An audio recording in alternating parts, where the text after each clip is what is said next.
The message came at 3:47 in the morning. It didn't arrive through any normal channel. It didn't ping through the United Earth Communication Network, didn't light up the emergency boards at the Global Defense Headquarters in Denver, didn't even trigger the automated alert systems that humanity had spent 40 years building and perfecting after first contact. It simply appeared, burned into every screen on Earth simultaneously, in every language, in every dialect, translated perfectly down to the smallest regional tongue spoken by fewer than 200 people in the mountain villages of Nepal and the river valleys of Papua New Guinea. The message read, "To the primitive collective designation, humanity, you are hereby summoned before the Interstellar Council of Sovereign Worlds at the earliest possible rotation of your star. Refusal to appear constitutes an act of war. Failure to appear within the allotted time constitutes an act of war. Appearing without the designated tribute constitutes an act of war. The Council awaits." That was it. No signature. No return address. No list of what the designated tribute was supposed to be. No explanation of where the Council was located, how humanity was supposed to get there, or what the earliest possible rotation of your star actually meant in practical terms. Just a threat wrapped in 3 more threats, delivered to 8 billion people while they slept. Marcus Webb woke up to the message glowing on his ceiling. His smart home system had projected it there automatically, same as every other ceiling in every other home on the planet. He lay there for a long moment, blinking, reading it twice, 3 times, his brain still slow with sleep and unwilling to process what his eyes were clearly showing him. Then he sat up, rubbed his face with both hands and said out loud to no one in particular, "Well, that's not good." Marcus was 44 years old. He had brown hair going silver at the temples, a jaw that looked like it had been carved from something durable, and eyes the color of old denim, the kind of blue that had seen enough of the world to stop being surprised by most of it. He'd spent 12 years in the United Earth Marine Corps before transitioning to the Diplomatic Outreach Division, where he'd spent another 9 years learning the precise and delicate art of talking to things that weren't human without accidentally starting a war. He was, by most reasonable measures, one of the best at it. Which was probably why, 40 minutes after the message appeared, his communicator was already screaming with a Priority 1 call from Director Unisato at DoD headquarters, and why 90 minutes after that, he was on a supersonic transport heading to Denver with a cup of terrible coffee in his hand and a mission briefing on his tablet that answered approximately none of his questions. The transport was packed. Every senior diplomatic officer, every first contact specialist, every xenolinguistics expert humanity had managed to drag out of bed and into uniform was crammed into the cabin, most of them reading the same 2-sentence message on their tablets with the same expression Marcus imagined he was wearing, that particular blend of confusion, concern, and professional calm that was the hallmark of people paid to handle the things that couldn't be handled. Dr. Priya Vasquez dropped into the seat next to him. She was the head of xenolinguistics at the University of New Chicago, brilliant in 3 fields simultaneously, and she had a habit of clicking her pen when she was thinking hard. She was clicking it now, rapidly, staring at her tablet. "The translation matrix is perfect," she said without looking up. "Not almost perfect. Perfect. Every idiom, every regional expression, every linguistic nuance across over 6,000 languages and dialects. That level of translation capability represents a computational and cultural database that would take us at least 2 centuries to build." "So they've been watching us for a while," Marcus said. "They've been watching us for a very long while," Priya confirmed. "Long enough to map our entire linguistic history. Long enough to understand how we think, not just how we talk." She finally looked up. Her dark eyes were sharp and a little unsettled. "That's not what worries me most, though." "What worries you most?" "The tone." She set the tablet down. "Marcus, I've analyzed 17 alien communication samples in my career. Every single one, regardless of how aggressive the species, regardless of how vast the power differential, has contained at least some diplomatic softening. Some acknowledgement that communication is a 2-way process. It's a near-universal linguistic constant across every intelligent species we've encountered." She paused. "This message has none. 0. It is, linguistically, the equivalent of someone kicking open your front door, throwing a list of demands on your kitchen table, and walking back out without waiting for a response." Marcus looked at his coffee. "That's either a sign of extreme confidence," he said, "or extreme arrogance," Priya finished. "Yes. The question is whether those 2 things are backed up by actual capability or just assumed dominance."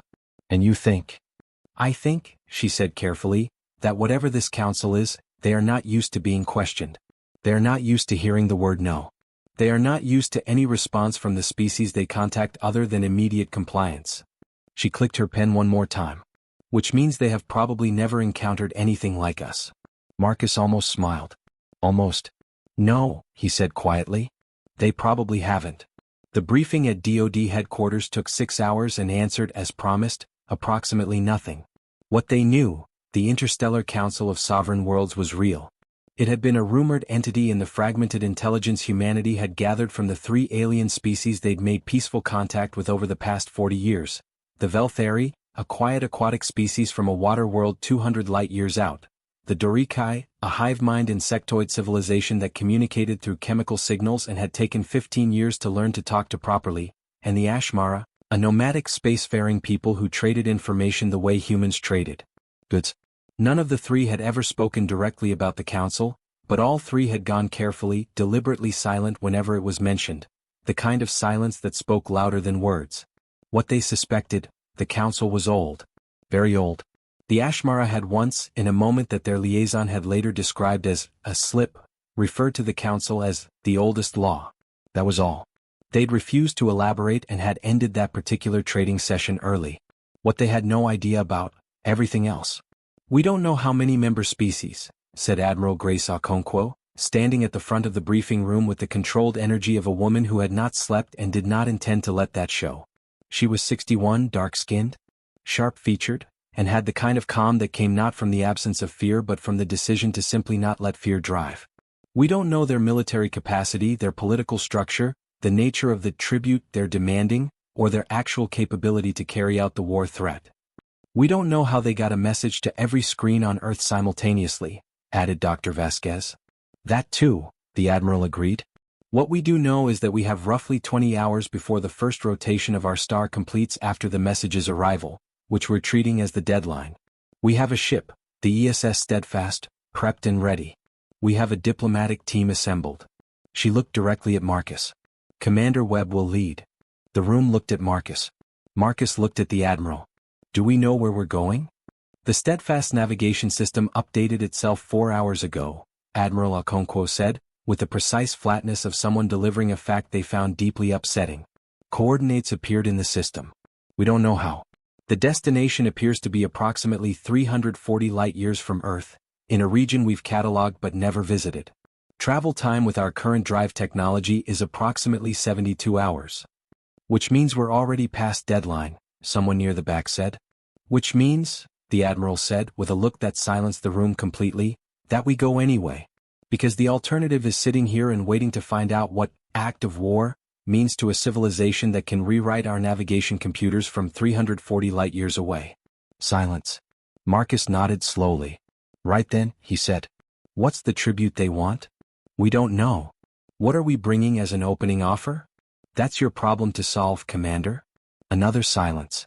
Marcus looked around the table, at the admirals and generals and scientists and diplomats, at the collective weight of human expertise gathered in this room, and felt the particular loneliness of being the person who had to walk through a door that no map described. Caro, he said quietly, more to himself than anyone. The word was something his grandmother used to say, a placeholder, a breath, a moment of gathering before the doing. Caro, here we are. Now move. He stood up. Then we'd better get going. The ESS Steadfast was not the most impressive ship humanity had ever built. It was not the largest or the fastest or the most heavily armed. What it was solid, a deep space diplomatic vessel with reinforced hull plating, a full xenolinguistic suite, a medical bay that could handle 5 different categories of alien biology, and a crew of 212 people who had all, in their various ways, signed up to be exactly the kind of problem solver that the universe occasionally required. Marcus stood on the bridge as the Earth fell away behind them, a blue-white jewel shrinking in the aft cameras, and felt the weight of it, all 8 billion souls down there, going about their mornings, making coffee and arguing about sports and putting children on school transports, completely unaware that somewhere 340 light-years away, something ancient and powerful was waiting to be impressed. Or not. Lieutenant Commander Sarah Chen appeared at his elbow. She was his second-in-command, young, 31, with a mind like a blade and a personal history that included growing up in the Shanghai arcologies during the food crisis of the 50s, which had given her a very particular and useful quality. She was not afraid of hard things. You should sleep, she said.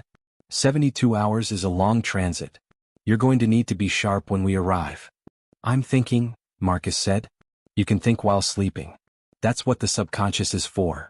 He almost smiled. What do you make of it, Sarah? Honestly. She was quiet for a moment, looking at the stars. Honestly?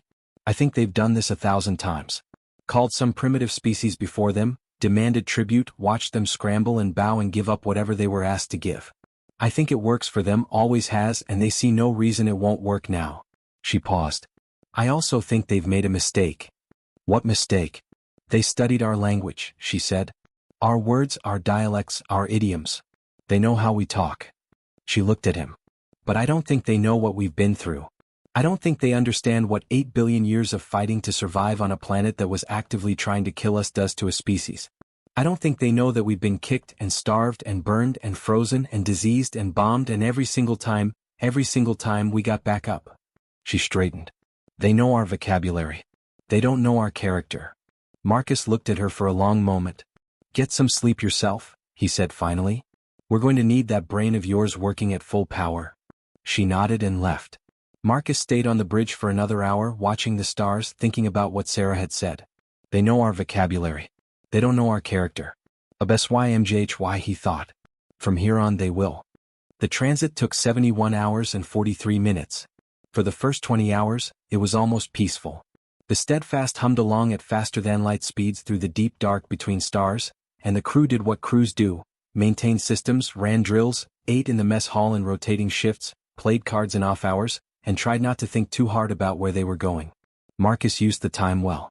He pulled every scrap of intelligence humanity had on the Council, which amounted to 3 vague references from the Ashmara, 1 single data fragment recovered from a derelict alien vessel they'd found near Jupiter 6 years ago that no one had ever been able to fully decode, and a collection of secondary references from Velthari oral tradition that their liaison had translated as the Judges of Worth.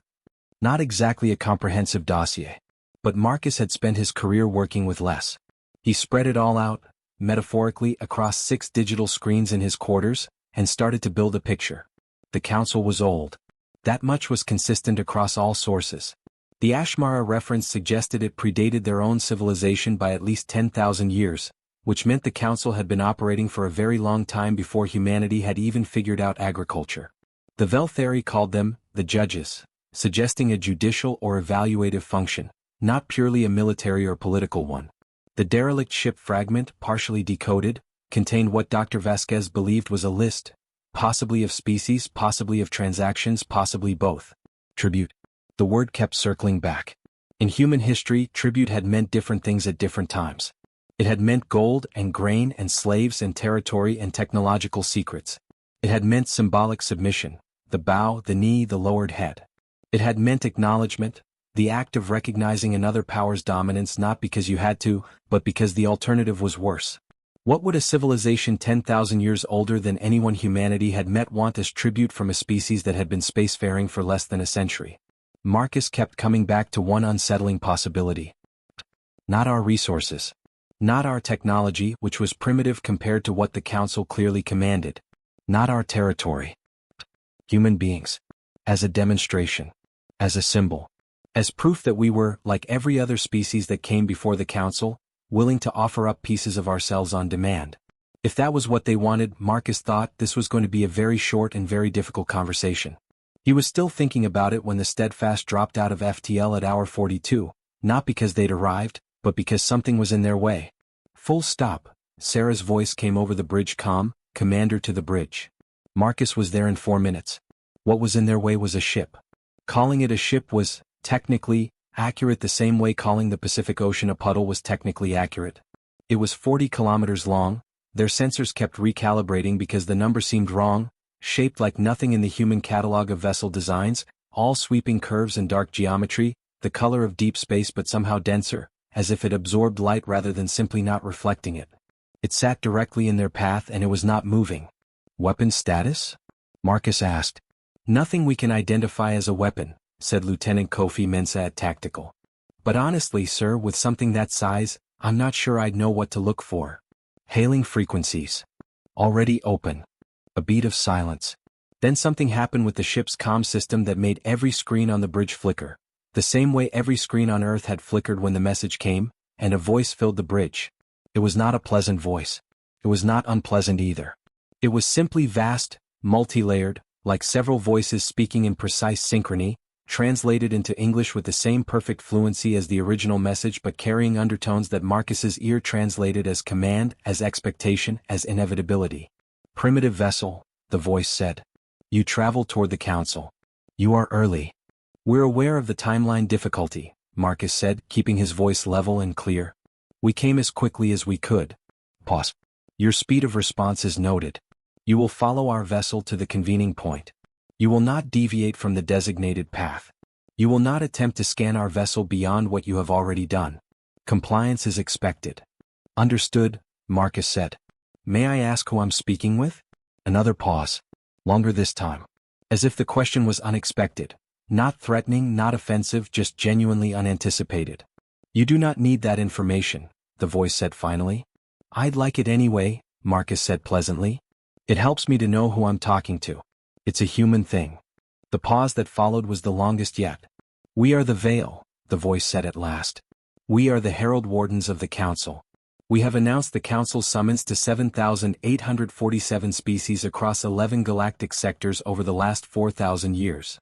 That's an impressive record, Marcus said. I appreciate you telling me. We'll follow your lead. The comm cut off. Sarah was looking at him from across the bridge. You just made them tell you their name. I asked politely, Marcus said. They said we didn't need that information. They were wrong about that. He sat down in the command chair. 7,847 species. They've done this a lot. Note that they didn't say how many of those species arrived at the council. Or left afterward. Sarah noted it. Her expression didn't change, but her jaw tightened slightly. What do? We follow them, Marcus said. And we watch everything. Every detail. Every pattern. These people, these Veil, they've been doing this for 4,000 years. They have a routine. Routines have rules. Rules have edges. He looked forward at the massive dark shape moving ahead of them. And edges, Sarah, are where humans do our best work. The remaining 30 hours of travel, following the Veil Herald ship, were an education. Dr. Vasquez recorded everything. Every fluctuation of the Veil vessel's energy signature. Every microcommunication pulse their instruments caught. The precise geometry of the path they were being led along. She was building a model, she explained to Marcus, of how the Council's information architecture worked. Not what it contained. Just how it moved. Communication travels ahead of us, she said, pointing at a data stream on her screen. Every 15 minutes, the Veil ship sends a burst transmission in the direction we're heading. I can't decode what it says, but the pattern tells me something. It's a status report. Standard format, same structure each time, suggesting a very established protocol. They're reporting on us, Marcus said. Reporting about us, she corrected. The distinction matters. Reporting on us implies surveillance. Reporting about us implies we're a known category. A type they've seen before. A data point they're filing in a familiar slot. She pulled up a frequency chart. Here's what's interesting. Twice in the last 6 hours the transmission pattern broke. Not stopped, broke. The structure changed. The burst was longer. More complex. What does that mean? She chewed her lip.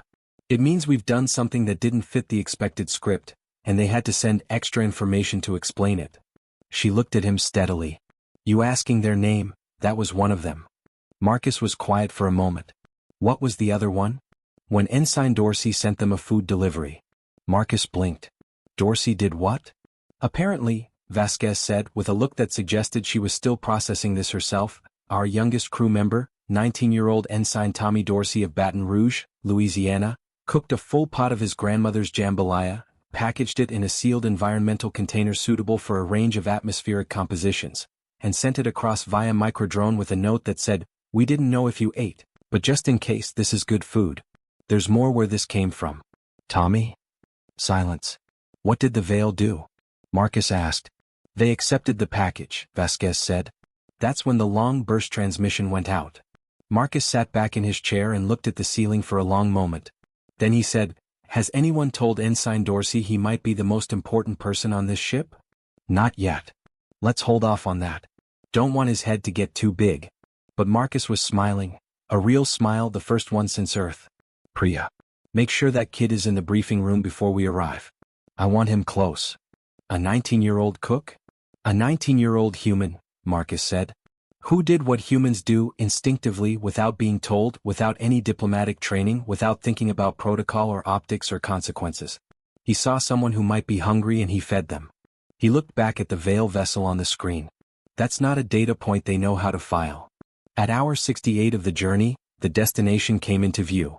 There was no other word for it. It was a station. Not a planet. Not a moon. A structure.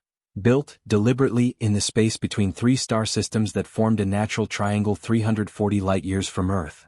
It was enormous in a way that moved past impressive and into something closer to geological. It had the scale of a small moon but the obvious intentionality of architecture. Rings within rings, towers that extended for dozens of kilometers, lights that pulsed with slow regularity like a heartbeat. Around it, clustered in organized distance, were ships. Dozens of them. Perhaps hundreds, at ranges their sensors couldn't fully resolve. All different shapes, all different sizes, all pointed. Their bows, their prows, their front-facing sections, however each vessel defined forward, toward the station. How many species do you count? Marcus asked. Kofi at Tactical was running numbers. Minimum 30 distinct vessel design categories. Maximum. Sensors are struggling. Could be up to 80. 80 species, Sarah breathed softly. All summoned here. Or all just waiting, Marcus said. He watched the station growing on the view screen. All waiting to go in one at a time and face the council. He paused. How many of them look like they've been waiting long? Kofi checked. Energy signatures on several vessels suggest they've been stationary for. Sir, some of these ships have been here for what looks like months. A few signatures suggest years. Years, Marcus repeated. Waiting for their turn, Sarah said quietly. Or kept waiting on purpose, Marcus said. To make them anxious. To make the tribute offer more desperate. He straightened. Give me Ensign Dorsey. And tell Dr. Vasquez I want her full team in the briefing room in 20 minutes. We have 3 hours before we dock and I want us ready. Ready for what? Sarah asked. Marcus looked at the massive station. Ancient, immovable, designed across centuries to project power and insignificance simultaneously, to make anything that approached it feel small. He thought about 8 billion people going about their mornings. He thought about Tommy Dorsey and his grandmother's jambalaya. He thought about what Sarah had said. They know our vocabulary but they don't know our character. Ready to be exactly what we are, he said. Nothing more. Nothing less. The docking process was automated. Clamps of a design no human engineer had imagined locked onto the steadfast hull with a precision that suggested the Veil had taken exact measurements of their ship sometime in the last 72 hours without asking permission. A pressurized corridor extended from the station and mated with the Steadfast's main airlock with a soft, final thud. Marcus stood at the airlock with his team.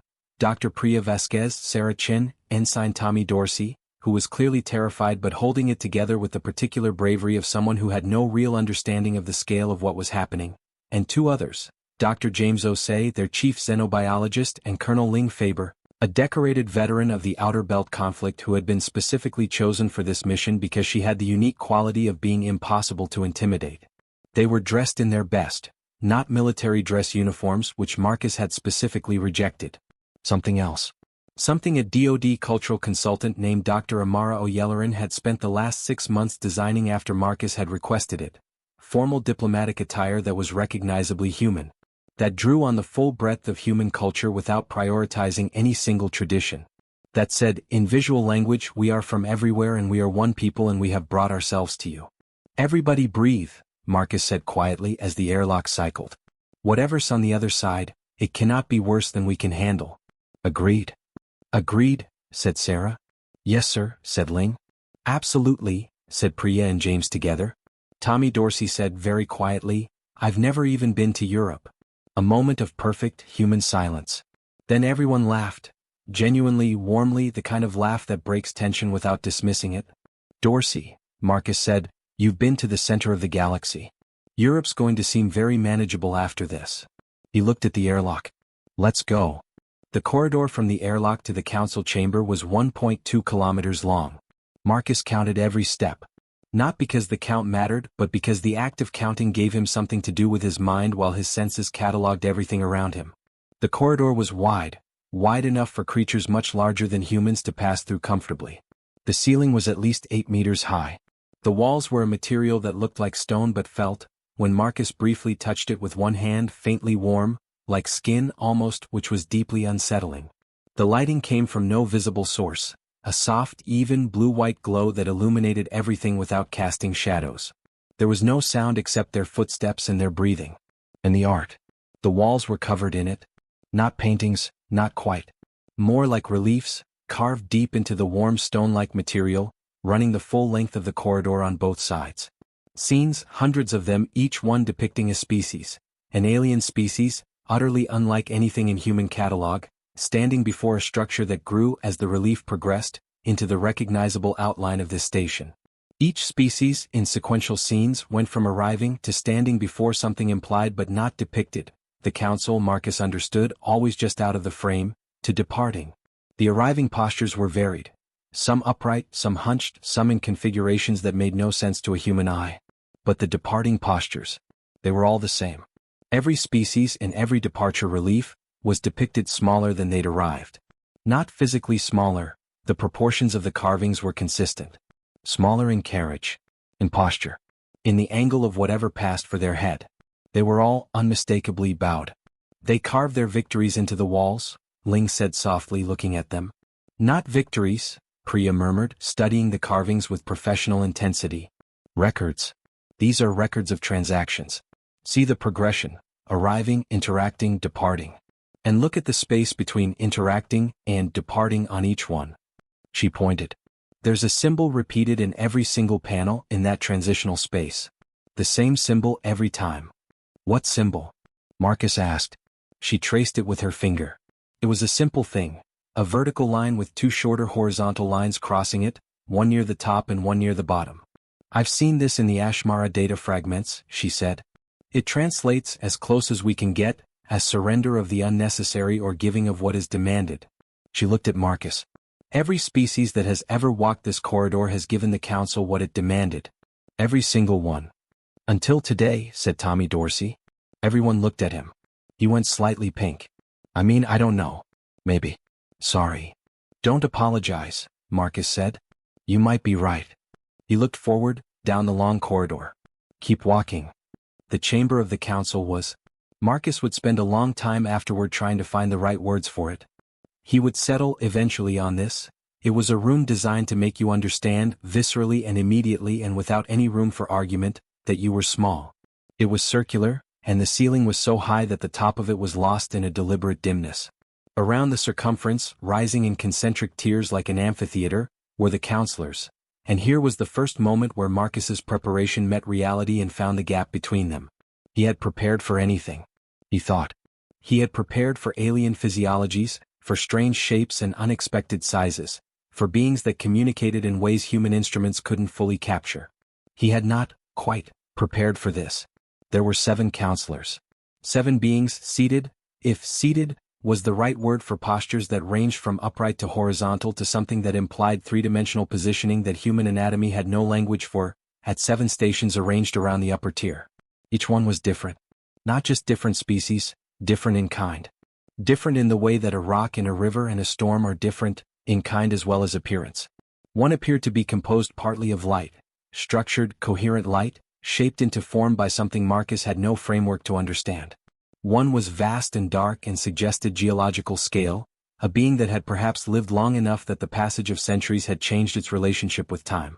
One was small, surprisingly, almost shockingly small, a dense compact figure that radiated authority the way a star radiates heat, not by trying but simply by nature.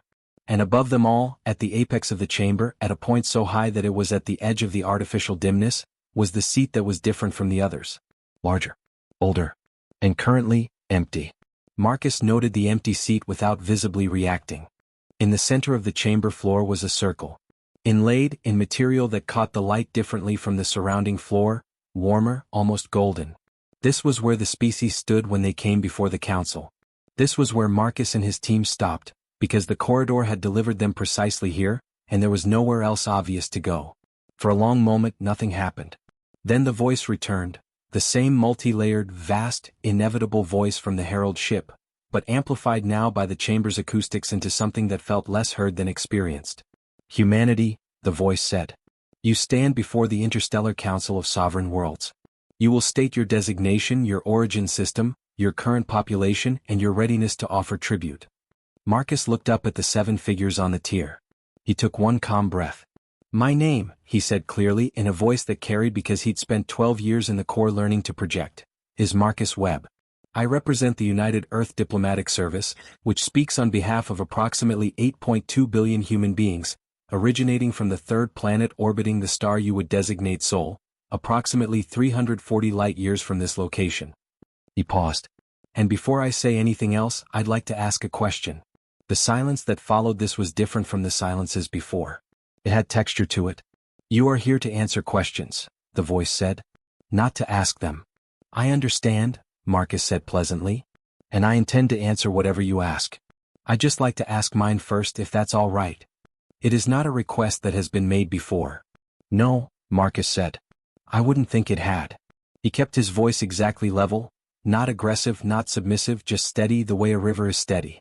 My question is, what do you actually want from us?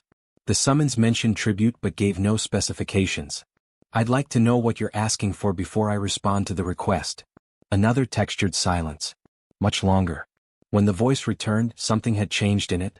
Not dramatically, nothing as obvious as a shift in tone or volume. But Priya, standing at Marcus's shoulder, would tell him later that 3 of the 7 counselors had moved in the silence, small movements, micro-adjustments of posture, and that those movements had the signature of something she could only describe as recalibration. The tribute demanded of humanity, the voice said, is standard. 1/10 of your current population, to serve the Council in designated functions. 1/2 of your current resource extraction capacity in perpetuity, and full disclosure of your species' full knowledge base, scientific, historical, cultural, to be archived and owned by the Council. Tommy Dorsey, to his eternal credit, made absolutely no sound. Ling's hands at her sides were completely still. Sarah's face remained perfectly composed. Marcus heard the words. He processed them. He let them sit for exactly 3 seconds, which was long enough to be thoughtful and not long enough to show distress. Then he said, still in that same level voice, 820 million people. Half our resource economy. Our entire knowledge base. Owned by you. Standard tribute, the Council repeated. As has been given by every species called before this body. I see, Marcus said. And then, because he was a diplomat, and diplomats never say the thing they are about to say without absolute certainty that it is the right thing in the right moment, he said, no. The word hit the chamber like a stone dropped into still water. No. 1 syllable. 2 letters. The simplest possible construction in the English language. The first word, developmental psychologists said, that human children learn to say with genuine intent and meaning. No. The silence that followed it was not like the silences before. Those had been pauses, considered, deliberate, the silences of entities accustomed to controlling the rhythm of every interaction, of beings who had learned over millennia that silence was a tool of power, that making others wait made them feel small and pliable and eager to please. This silence was different. This silence was the silence of 7,847 previous interactions suddenly failing to serve as a map. Marcus stood in the golden circle and let the silence breathe. He did not fill it. He did not elaborate or soften or add qualifications or apologize or explain. He simply stood there, straight-backed, hands at his sides, and let the word hang in the air of the chamber like a planet in its orbit, unrushed, unashamed, and entirely comfortable with its own existence. Priya would describe it later as the most perfectly timed use of silence she had ever witnessed in any context, human or alien. Above them, on the tiered council seats, movement. Not dramatic movement, not the surge of offended power that Marcus had half expected. Small movements. The recalibrations she'd noted before, but more of them now, from more of the 7 figures. Something was happening in the upper tier that Marcus couldn't fully read but could feel, the way you feel a change in atmospheric pressure before a storm. When the voice returned, it was slower. Not softer, slower. As if the machinery of it needed slightly more time to assemble. You refused tribute, the voice said. I said no to those specific terms, Marcus clarified. Not to the concept of engaging with your council. He kept his voice entirely, relentlessly reasonable. I'd like to continue this conversation. I think there's a great deal that humanity and the council could discuss. I just can't agree to the terms as stated. Refusal constitutes an act of war. I remember the message saying that, yes, Marcus said. I'd like to discuss that claim as well if you're willing. Because I'm not certain that the definition of act of war, as you're using it, maps cleanly onto what just happened. He paused. I said no to a negotiation opening position. In human diplomacy, that's called a counteroffer. It's a standard part of negotiation, not a hostile act. There is no negotiation, the voice said. Tribute is not negotiated. Tribute is given. Then we have different definitions of tribute, Marcus said. He kept the patience in his voice genuine, not performed. He was not trying to provoke. He was trying with absolute sincerity to communicate. In human history, tribute has taken many forms. Some of those forms were extractive. They took from those who gave and left them diminished. Those arrangements never lasted. They always ended badly, usually for everyone involved. He paused. But some forms of tribute were different.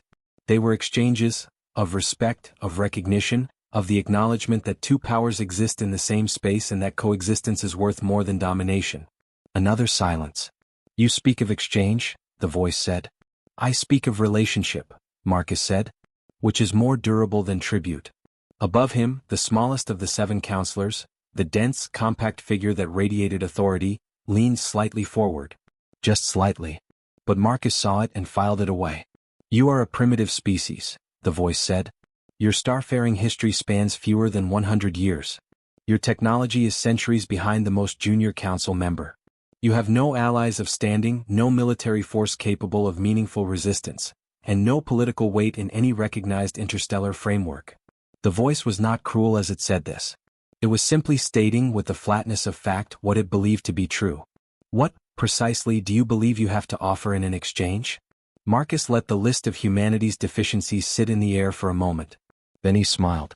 Not a politician's smile, a real one. I was hoping you'd ask me that, he said. He had prepared for exactly this moment.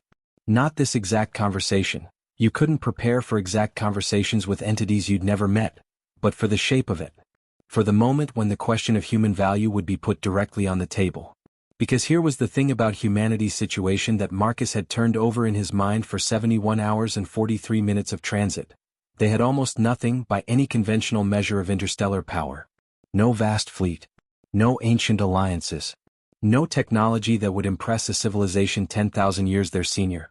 No resources so unique that 340 light-years of shipping made them worth demanding. What they had was stranger than that. You've called 7,847 species before this council, Marcus said. In 4,000 years. And from what I've seen in the corridor outside, in the carvings on those walls, every one of them gave you what you asked. No response. Not a denial. That means, Marcus continued, that you have a database of 7,847 civilizations. Their histories, their technologies, their cultures, their knowledge bases. You've been collecting civilizations the way some people collect books. He paused. Here's what I'd like to know. Of those 7,847 species, how many of them surprised you? How many of them walked into this chamber and did something you hadn't seen before, said something you hadn't heard before, offered something that wasn't already in your catalog? The silence was very long this time. That is not a relevant question, the voice said eventually. With respect, Marcus said, I think it might be the most relevant question in this room. He looked up at the 7 counselors directly, all 7, letting his gaze move slowly across each one. You have collected everything. Every species, every history, every technology, every cultural artifact. You have the accumulated knowledge of 8,000 civilizations archived somewhere in this station. And you've had it for millennia. You let that sit. And yet you're still here. Still calling new species. Still demanding tribute. He kept his voice genuinely curious, not accusatory. What are you still looking for? The quality of silence in the chamber changed again. This time it was not the silence of recalibration. This time it was something else. Something older. Something that felt, and Marcus was aware this was his human pattern recognition doing something it had no reliable framework for, like recognition. Like a very old question, asked in a very new way. The compact, dense counselor who had leaned forward earlier did something then. It separated itself from the tear's collective voice. For the first time since Marcus had entered the chamber, one of the 7 spoke individually, in a voice that was its own, layered but distinguishable, deeper than the collective voice, carrying frequencies that Priya's recording equipment would later struggle to fully capture. You ask what we seek, this counselor said. It was not a question. It was a confirmation. Yes, Marcus said simply. In 4,000 years, the counselor said, no species brought before this body has asked that question. I know, Marcus said. I figured. Pause. How did you know? Because the question assumes you might want something beyond what you've demanded, that you might have a lack. And every species that walked through that corridor walked in already convinced of your completeness, your absolute power. It didn't occur to them that something this powerful could still be looking for anything. Marcus kept his voice even and honest. But power and completeness aren't the same thing. Your station is 10,000 years old. Your archive spans 8,000 civilizations. And you're still here calling new ones. Something is still missing. The chamber was very quiet. HFY, the compact counselor said, and the phrase, from here on I, came out in flawless English in Marcus's own cadence, as if it had been plucked from the recording of his voice and played back deliberately. From here you will explain what you believe we seek. It was using his own phrase. He didn't know what to do with that except continue. Surprise, Marcus said simply. You're looking for something that surprises you. The chamber breathed. That was the only way Marcus could describe it afterward. The chamber breathed, a slow collective shift in the ambient quality of the space, as if something vast had exhaled for the first time in a very long time. The compact counselor who had spoken individually was still slightly forward in its station. The others had not moved, but their stillness had changed quality. It was no longer the practiced stillness of authority, the chosen immobility of beings who had learned that motion signals uncertainty.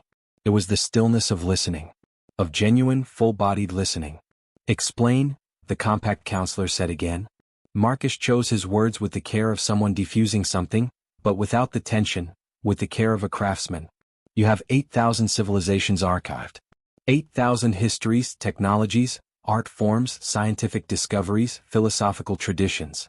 If we imagine that each civilization contributed, on average, just one genuinely novel concept to your archive per century, and that's conservative, you have hundreds of millions of novel ideas in your collection. You let the numbers settle. But ideas stop being novel the second time you see them. And after 8,000 civilizations and 4,000 years of collection, I suspect that almost everything you encounter now is a variation on something you already have. A refinement. An echo. No denial. The species that come before you, Marcus continued, they bring tribute, resources, population, knowledge bases. And I imagine those knowledge bases, when you examine them, are familiar. Because all life, at its core, converges on similar solutions to similar problems. Physics is the same everywhere. Biology operates on similar principles. The evolution of intelligence follows recognizable patterns. You've seen it 8,000 times. He paused. You have everything, counselor. And having everything is its own kind of emptiness. A very long silence. Then the compact counselor said, you describe a condition we have not named to any species. I know, Marcus said. That's because you've never met a species that would name it without being asked. He kept his voice gentle. We call it, in human terms, saturation. Or more precisely, ennui. The exhaustion of having experienced so much that the capacity for surprise has atrophied. And you believe, the counselor said slowly, that your species offers a cure for this condition. I think, Marcus said carefully, that we might. Not because we're superior. We're not. We're young and rough around the edges and we make an enormous number of mistakes. But that's precisely the point. He looked up directly at the compact counselor's station. We're weird, counselor. We're the species that develops art before mathematics. That makes music as a technology of emotional management. That volunteers to die for strangers as a documented behavioral pattern across all cultures. That has been nearly extinct at least 6 times in our recorded history and somehow, kept getting back up. Not because we were the strongest or the smartest, but because something in us refuses to accept that being knocked down is the same as being defeated. He paused. My crew member, he said, a 19-year-old kid from Louisiana, he sent your Herald Warden ship food. Not as a diplomatic gesture. Not as a calculated move. Because he saw someone who might be hungry and the idea of someone being hungry when he could do something about it was simply not acceptable to him. Marcus let that sit. We've been doing that kind of thing for 200,000 years. And we can't stop. We've tried. History is full of moments when humans tried to be purely rational, purely strategic, purely efficient. We always fail. We always slip back into doing things like cooking for strangers and writing songs about grief and building monuments to people we've never met. These are inefficiencies, the collective voice said, the other 6 counselors reasserting the group.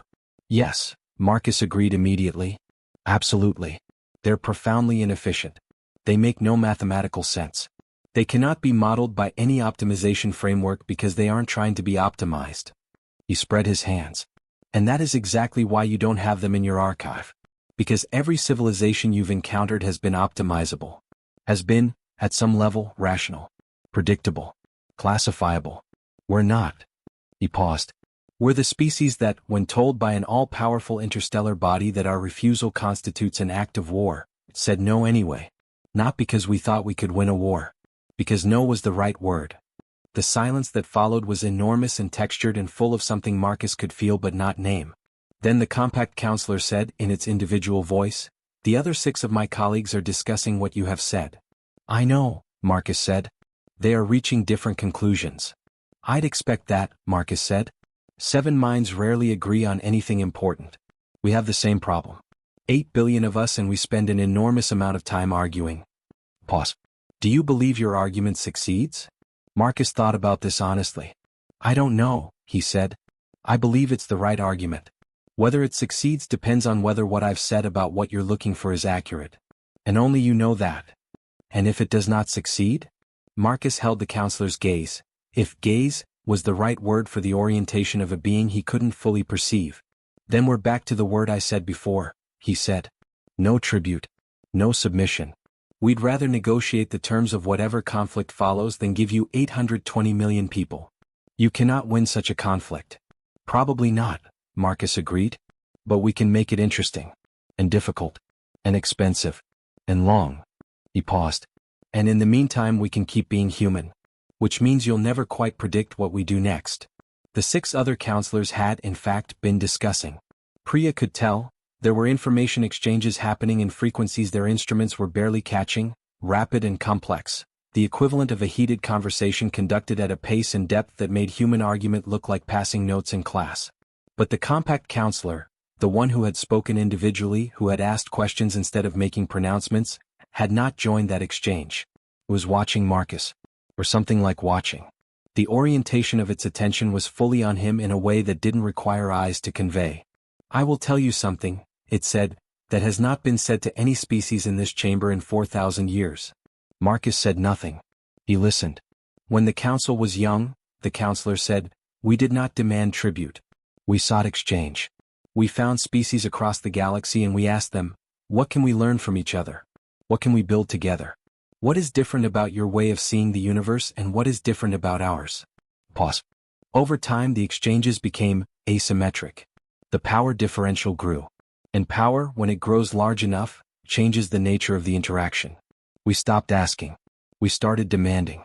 And the species we encountered, they stopped being interlocutors. They became sources.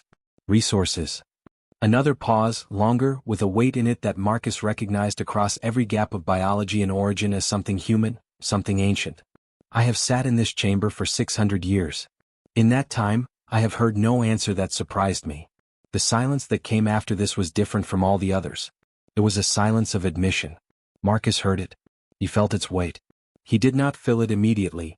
He let it breathe, let it exist in its full dimension. Then he said quietly, "What's your name?" The compact counselor was still for a moment. "We do not use names in this chamber," it said. "As we told your ship." "I know," Marcus said. "But I'd like yours anyway. It helps me." And then, in the chamber where 7,847 species had come and none had asked, the compact counselor said, "Sereth. Part 6, the human portfolio." "Sereth," Marcus said. Not testing the name, not performing its strangeness. Simply using it, naturally, the way humans do. "Here's what I'd like to propose." The other 6 counselors were still in their exchange, still processing. Sereth's individual attention remained on Marcus. "We're not going to give you 820 million people," Marcus said. "I want to be absolutely clear about that because it's not a negotiating position, it's a fact. It will not happen regardless of what follows." He kept his voice level and certain without heat. "But I would like to show you what we can give. Not as tribute. As introduction. As the opening of a conversation that I believe, genuinely believe, neither of us will regret." "Show me," Sereth said. Marcus turned to his team. This was the moment he'd prepared them for. Not with specific instructions. He hadn't known exactly what the moment would look like. But he'd told each of them in individual conversations on the Steadfast to bring one thing that they felt in their bones was the most purely, genuinely, irreducibly human thing they could carry into whatever room they found themselves in. Priya stepped forward first. She pulled a small device from her jacket, a holographic projector, personal scale. She activated it, and above her palm appeared a visual, a timeline 300,000 years long of human language. Not words, not definitions. The shape of language. The way it branched and shifted and diverged and collapsed back into convergence, the way it was born in the mouth and the hands simultaneously, the way it carried grief and joy and hunger and love in its phonemes and its grammar, the way that of all the things humanity had invented, language was the only one that every human being, in every culture, in every era, had participated in fully and completely, not the scientists, not the rulers, not the educated elite. Everyone. The person who never learned to read still spoke. The child who never went to school still told stories. Language, Priya said quietly. Not as a communication technology. As a living thing. It changes while we sleep. It carries the dead with us. It shapes what we can think, which means it shapes what we can become. She looked up at Saratha's station. We have 6,000 languages currently living, and each one carves reality differently. Not records different facts, carves differently. A speaker of Gugu Yimithir, an Aboriginal Australian language, thinks about space using cardinal directions. North, south, east, west, not relative directions like left and right. Their spatial cognition is fundamentally different from mine, because their language built their mind differently. 6,000 different minds in one species. She deactivated the hologram. You won't find that in your archive. She stepped back. Sarah stepped forward. She didn't bring a device. She brought a photograph, printed physical paper. She held it up.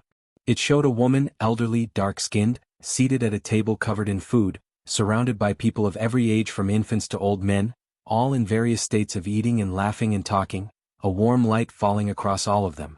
My grandmother, Sarah said. Her name is Mei Ling Chen.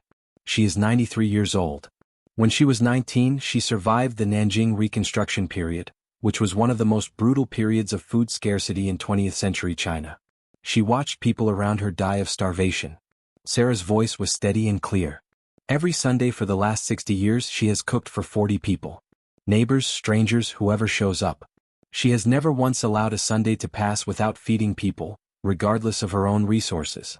She has said when asked about it, that she does it because when she was starving, someone fed her, and the only way to honor that is to keep the chain going. She lowered the photograph. She did not make a mathematical calculation. She made a covenant. With a stranger, with the past, with the future. And she has kept it for 6 decades without exception. She stepped back. Dr. James Osei stepped forward. He cleared his throat. He was a scientist, not a speaker, and he was clearly more comfortable with specimens than Chambers. But he'd come prepared. I brought something small, he said, reaching into his jacket. He held up, between 2 fingers, a tiny glass vial containing what appeared to be nothing, a dark liquid barely visible. This is a sample of the Mariana Trench at its deepest point. The Challenger Deep. Nearly 11 kilometers below the ocean surface. Pressure at that point is over 1,000 times atmospheric. Temperature is just above freezing. Light is absent. No photosynthesis. No warmth.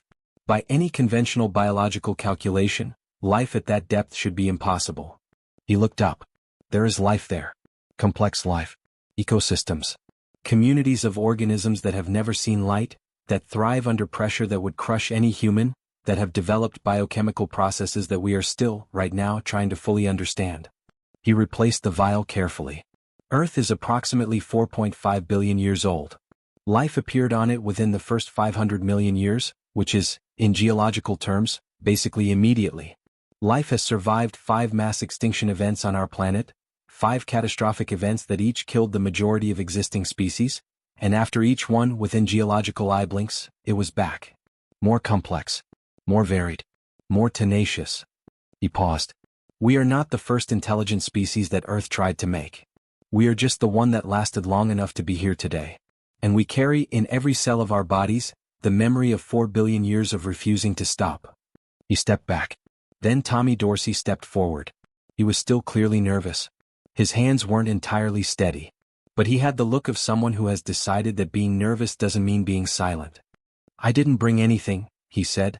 I mean, I have things in my pocket but they're just like my stuff. A photo of my mom, some gum, a worn-down lucky coin that isn't actually lucky, it just feels good to hold. He paused, looking up at the towering chamber at the 7 figures above him. I'm 19. I joined the crew because I'm a good cook and they needed one, and I thought it would be an adventure. I didn't know it would be this. He looked at the floor briefly, then back up. When I sent the food to your ship, the Jambalaya, I wasn't trying to make a point. I wasn't doing diplomacy. I just thought, these beings have been traveling a long time, moving through the dark between stars, doing their job. That's a long time to go without a good meal. He shrugged slightly. My grandmother always said that hunger is the great equalizer. Doesn't matter who you are, hunger feels the same. And a good meal, a really good meal made with care, that's the same too. It makes people feel like they matter. Like someone saw them. He paused. I wanted your ship crew to feel like they mattered. A beat. Even if I didn't know who they were. Even if they were going to deliver us to something that might end badly. They were just beings doing their job, and nobody had ever fed them before, maybe, and that seemed wrong. He stepped back. The chamber was absolutely still. Marcus looked up at Saratha's station. At all 7 stations. That, Marcus said quietly, is 4 humans out of 8 billion. For examples from a portfolio so vast it would take you centuries to catalog, and after centuries you still wouldn't have all of it because we keep making more. Every day. Every generation. We lose things and we build new things, and the new things are never quite like the old things, and the old things change meaning over time, and all of it, all 8 billion of us and all 300,000 years of our history, is alive. Not archived. Alive. He paused. That's what we're offering you. Not tribute. Not submission. A relationship with the only thing in your catalog that you can't fully predict. He let it breathe. Then he said, is that worth more than 820 million servants? The exchange between the other 6 counselors and Sarath was not conducted in any language that the steadfast instruments could capture cleanly, but Priya recorded everything she could and would spend weeks afterward trying to reconstruct the shape of it. What she determined eventually was this: the 6 were not persuaded by Marcus's argument. They were not hostile to it, they were, she believed, genuinely considering it, but their calculus was different from Saratha's. They operated, she came to think, from a different kind of authority. If Sarath was something like a philosopher-judge, the others were something more like administrators, beings whose function was the maintenance of a system, and who had, over millennia, come to identify so completely with the system that questioning it felt not just wrong but structurally destabilizing. They had given 7,847 species exactly what the system required. The demand, the compliance, the tribute, the recorded transaction on the wall of the corridor. The system worked. The system had always worked. The system did not need re-examination. The argument that was happening, therefore, was not between Marcus and the Council. It was within the Council itself, between the one who was still, after 600 years, capable of being surprised, and the 6 who had decided, at some point, that being unsurprisable was the same as being wise. Marcus watched this play out without being able to hear it, and understood the shape of it anyway because he had sat in enough rooms where powerful people argued about whether to bend. He waited. While he waited, something happened that he had not planned and could not have. Ensign Tommy Dorsey sat down. Not dramatically. Not as a statement. He simply, quietly, practically because he'd been standing for a long time, sat down on the floor of the golden circle, cross-legged, and reached into his pocket and took out the worn-down lucky coin he'd mentioned and began turning it over in his fingers with the unconscious habit of someone who does this when they're thinking. The sound of it, small, human, the tiny click of metal against skin, was very quiet in the enormous chamber. But it was there. One of the 6 counselors, not Sarath, broke from the internal exchange and oriented toward Tommy. What is that? The counselor asked. Its voice was the collective voice, but there was something specific in its direction, something individually focused like a spotlight swinging. Tommy looked up. My coin, he said. Its function. Tommy looked at it. Nothing, he said honestly. It's a quarter. Like 25 cents of American currency. You could buy almost nothing with it anymore. I've had it since I was 8. My dad gave it to me when I was scared before my first soccer game. Said it was lucky. It's not. He turned it over. But it's his. And he's not. He stopped briefly. He passed away 4 years ago. So I keep it. Silence. You carry an object of no functional value, the counselor said slowly, as a method of retaining connection to a being who no longer exists. Yeah, Tommy said. I guess that's what I do. This is irrational. Completely, Tommy agreed. But it helps. I can't explain why, it just does. Like he's still a little bit here when I hold it. He looked at the coin. We do that a lot, humans. We're really bad at letting people go. Or really good at it, depending on how you look at it. We carry the dead with us. In objects, in stories, in the way we cook food or say certain words or plant certain flowers. Like death doesn't quite get to be the end of the conversation. He paused. Maybe that's weird. It is unlike any behavior in our archive, the counselor said. The species we have encountered typically designate death as a complete cessation of the individual's influence on the living. Resources reabsorbed. Data archived. Identity dissolved. We tried that, Tommy said. Philosophically, I mean. There have been humans who argued that's the rational approach. The Stoics. Various Buddhist schools. Some secular movements. They all made very good arguments. He paused. But then someone would die who they loved and the argument would stop making sense. Because the argument was about individuals, and humans aren't really individuals. We're more like a fabric. All woven together. When one thread is pulled out, the whole cloth remembers where it was. The counselor was very still. Fabric, it said as if testing the word. It's a metaphor, Tommy said. Sorry, I'm not great at. Explain it further, the counselor said. And its voice had changed. Not much, but enough. Marcus watched Tommy Dorsey accidentally conduct the most important diplomatic conversation of humanity's history from a cross-legged position on the floor of an alien council chamber, turning a quarter over in his fingers, and felt something he hadn't felt since they'd left Earth. Hope. Not the calculated hope of a diplomat who has made a good argument and is waiting to see if it worked. Real hope. The irrational, persistent, slightly embarrassing human variety. He caught Sarah's eye. She was watching Tommy with an expression that Marcus would later describe as fondly astonished.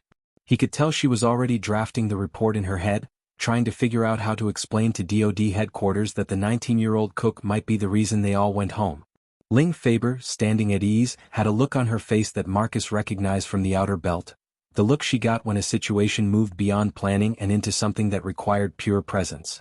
She was completely, totally there. Watching everything. Reading every variation.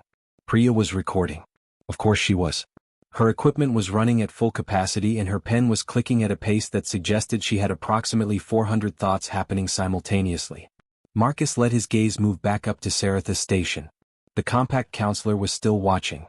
But something about the quality of its attention had changed since Tommy sat down. There was something in it, in the orientation of its focus, in the subtle micro-adjustments of its form, that Marcus had seen before. Not in aliens. In humans. He'd seen it in people who were remembering something they'd forgotten they'd lost. He stepped slightly forward in the golden circle, not to intrude on Tommy's conversation, but to come closer to what he wanted to say to Sarath directly. 600 years, he said quietly, pitched for Sarath rather than the room. How long since you last heard something that genuinely surprised you? Sarath was still for a moment.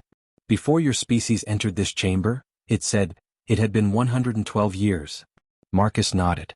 And in that time? In that time, Sarath said, slowly and with the precision of someone choosing each word from a much larger set of available words, I have begun to understand that the archive is complete.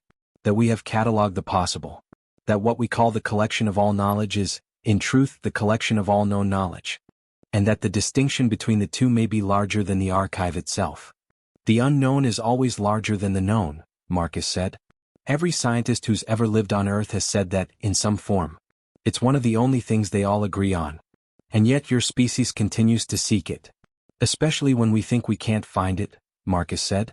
We're stubborn that way. The impossibility is half the appeal. Sarath was quiet for a moment. I have a question, it said. Not as the council.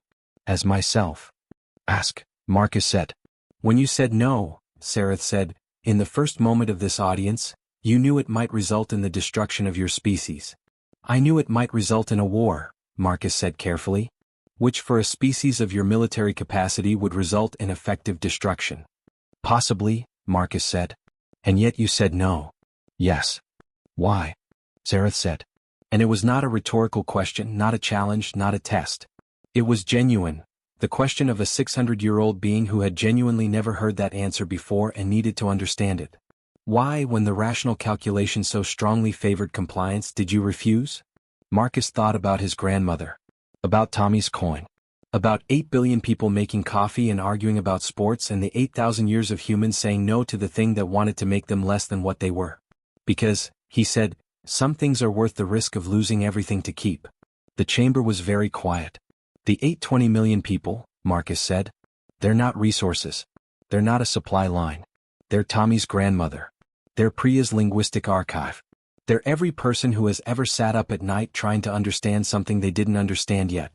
They're the fabric. He paused. Give me a thread and I can offer it to you. Pull the whole cloth apart, and neither of us has anything worth having. Sareth said nothing for a long moment. Then, the six have reached a preliminary conclusion. Marcus waited. They believe, Sareth said, that the appropriate response to your refusal is enforcement of the war provision. Marcus kept his face completely still. And what do you believe? Another pause. Longer. 600 years long in its way. I believe, Sareth said, that enforcement of the war provision would be the single most expensive mistake this council has made in 4,000 years. The discussion among the seven continued for a long time after that. Marcus's team was not asked to leave the chamber, which he took as a positive sign. In his experience, you didn't keep people in the room while you discussed their fate if you'd already decided it. You sent them out. You made them wait in corridors. The waiting was part of the message. They were still in the golden circle. Marcus had, at some point, joined Tommy on the floor, sitting down cross-legged beside him, which caused Sarah to raise an eyebrow but say nothing, and the two of them sat there while the vast chamber hummed with the internal debate of seven ancient powers that held, between them, the accumulated authority of 4,000 years of galactic administration. Am I in trouble? Tommy said quietly. For the coin conversation? No, Marcus said. You were brilliant. I wasn't trying to be brilliant. I was just talking. I know, Marcus said. That's what brilliant looks like when it's real. He paused. Where'd you learn to do that? Talk to people the way you talk to people? Tommy thought about it. My dad, he said. He was a mechanic. He talked to everyone the same way, the CEO whose car needed fixing and the homeless guy who wandered into the lot by mistake. Just talk to them. Ask them stuff. Was actually interested in the answers. He turned the coin over. He said the fastest way to make someone feel like a person instead of a category is to ask them something and then actually listen to what they say. Marcus thought about asking the Veil their name. About asking Sareth what they sought. About what both of those questions had done to the texture of the silence in the room. Your dad was a diplomat, Marcus said. Tommy almost smiled. He'd have thought that was hilarious. At some point during the long discussion, Ling Faber moved quietly to Marcus's side and crouched down. I've been watching the counselors, she said, voice very low. Not Sareth, the other six. Their behavior patterns. And? They're scared, she said. Marcus looked at her. Of us. Of Sareth, she said. Or of what Sareth is responding to. They're not looking at us the way you look at something you're afraid of. They're looking at each other the way you look at a situation that's getting out of control. She paused. In the Belt, I watched a lot of negotiations where one side had all the power and the other side had all the, I want to call it moral clarity.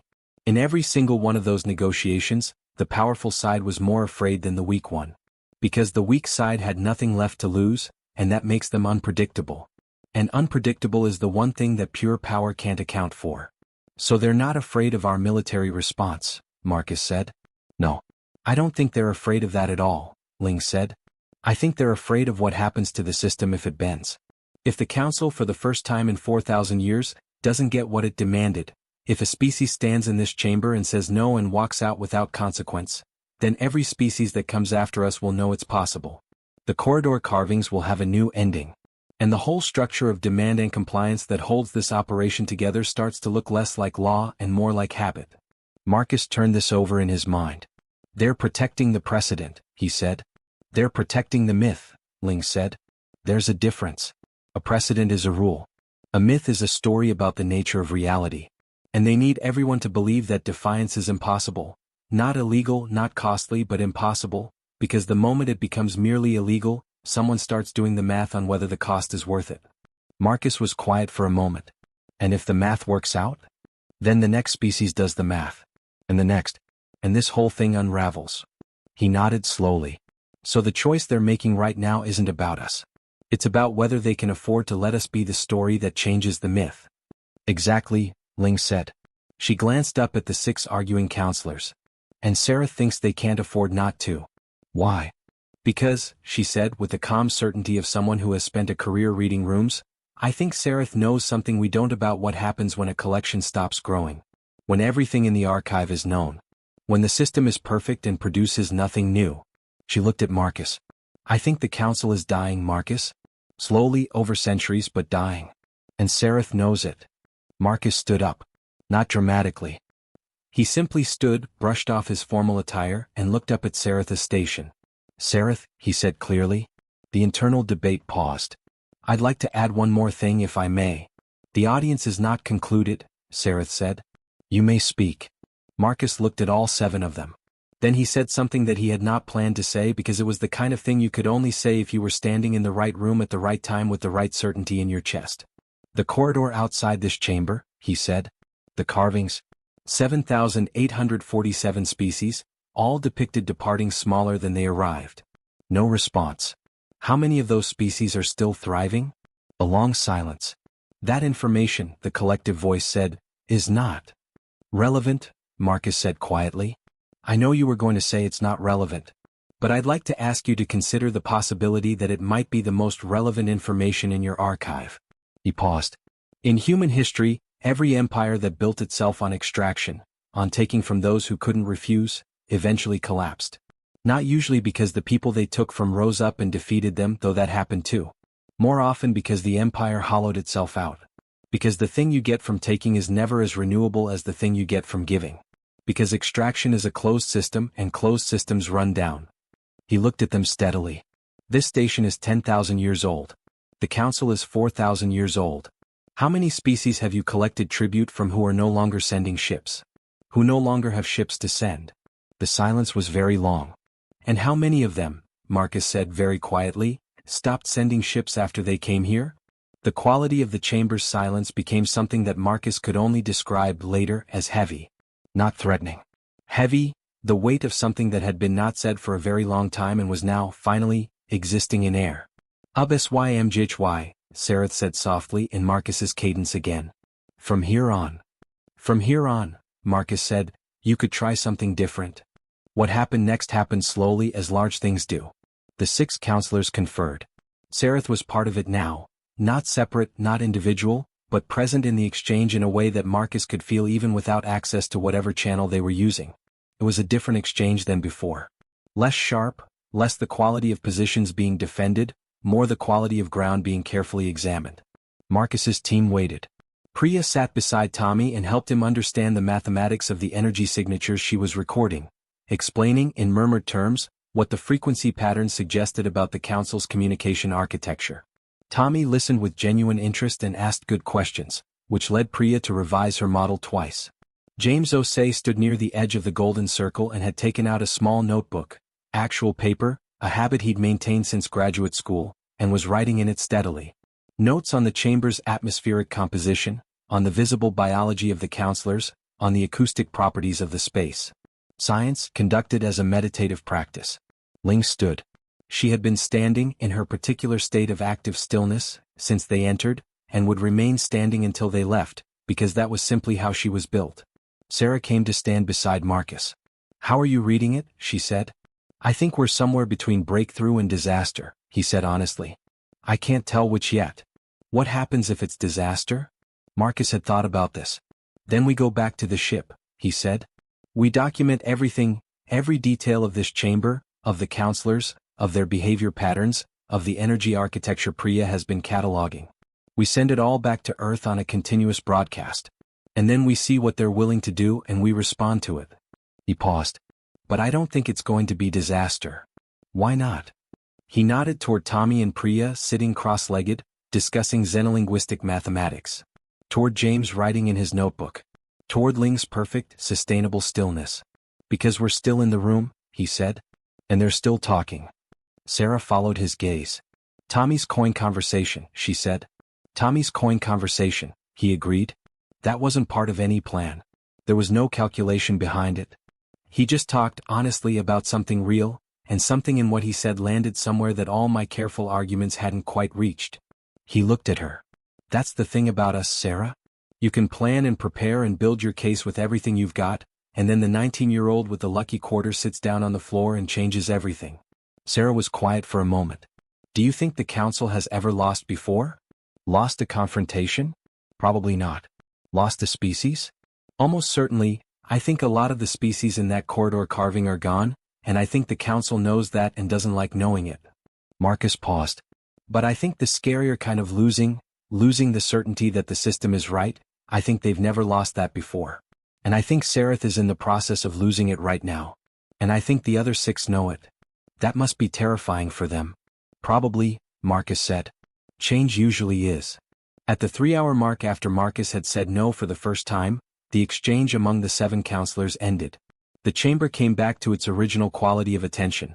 All 7 focused outward, on the humans in the golden circle. Marcus and the team stood and assembled in their original positions. The collective voice spoke. But it spoke differently. Not softer. Not kinder. Differently. As if the machinery of it had been, not changed but adjusted. Slightly. The way a large old machine can be tuned. Humanity, the council said, has presented a case that has no precedent in the history of this body. Marcus said nothing. The demand for tribute, as stated, has been a pause. Something in the word selection was labored, as if the phrase being assembled had components that had never been used together before. Reconsidered. The word landed in the chamber and expanded. Marcus remained still. Not frozen. There was warmth in his stillness, in the deliberate containment of the human impulse to react to good news with visible relief. He had been in enough negotiations to know that reconsidered was not the same as withdrawn, and that the next words were everything. The species humanity, the council said, demonstrates attributes that are catalogued as unprecedented in 7,847 recorded contacts. The council acknowledges that the standard tribute framework is another labored pause. Insufficient as a mechanism for engaging with the demonstrated attributes. Insufficient. Marcus heard the word and translated it. Doesn't work. Our usual approach doesn't work here. The council proposes, the voice continued, a renegotiation of the terms of engagement with the species humanity. The specific terms of renegotiation to be determined through a process of extended dialogue, rather than unilateral demand. Marcus let this breathe for exactly the right amount of time. Then he said, "We're open to that. With one condition." The silence that followed had a quality he recognized now, not offended, not threatening. Listening. The species at this station, Marcus said. The 30, 80, however many there are out there in ships, waiting for their audience. Some of them have been waiting for years. Whatever we work out here, I'd like it to apply to the renegotiation of all pending tribute demands. He held the collective gaze of the council. Not because I'm claiming authority over any other species' decisions. They can make their own choices. But they should have the option to choose the way we chose.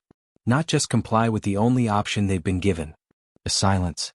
You negotiate, the council said, on behalf of species you have never met. I ask you to extend them the same respect you're extending us, Marcus said. That's not negotiation on their behalf. That's asking you to be consistent. Another silence. This one briefer. The species humanity, Sareth said, and now it was Sareth's individual voice, not the collective, speaking for the first time as part of the body rather than separately from it, demonstrates precisely the attributes discussed. A pause that carried something Marcus could only call warmth. The consistency will be extended. The formal sessions that followed took 3 days. Marcus had not expected to spend 3 days on the station. No one had. The Steadfast had supplies for a week beyond transit, which turned out to be exactly sufficient, because what the council proposed, what Sareth in particular drove toward with the focused energy of a being who had been waiting 600 years for this particular conversation, was not a simple amendment to tribute terms. It was something larger. A framework. An actual framework with the first new legal architecture in the council's 4,000-year history, for what it described as category distinction engagement. A formal recognition that some species required a different approach than standardized tribute. That some attributes, and here Marcus could feel the weight of what was being admitted, could not be appropriately valued by any extraction framework, because their value was generative rather than static. Because taking them diminished them. Because the only way to gain from them was to engage with them, to let them continue to be what they were, to have a relationship rather than a transaction. The language was formal and alien and would take the full weight of Earth's legal scholars months to parse and longer to ratify. But the shape of it was clear. Humanity would not give tribute. Humanity would, instead, enter into what the framework called active cultural exchange, which meant in practical terms that Earth would send cultural liaisons to the station, that the Council would assign observers to human space, that information would flow in both directions without ownership claimed by either side, and that the relationship would be reviewed at intervals determined jointly, not unilaterally. In exchange, the Council would provide something Marcus had requested and not expected to receive: access.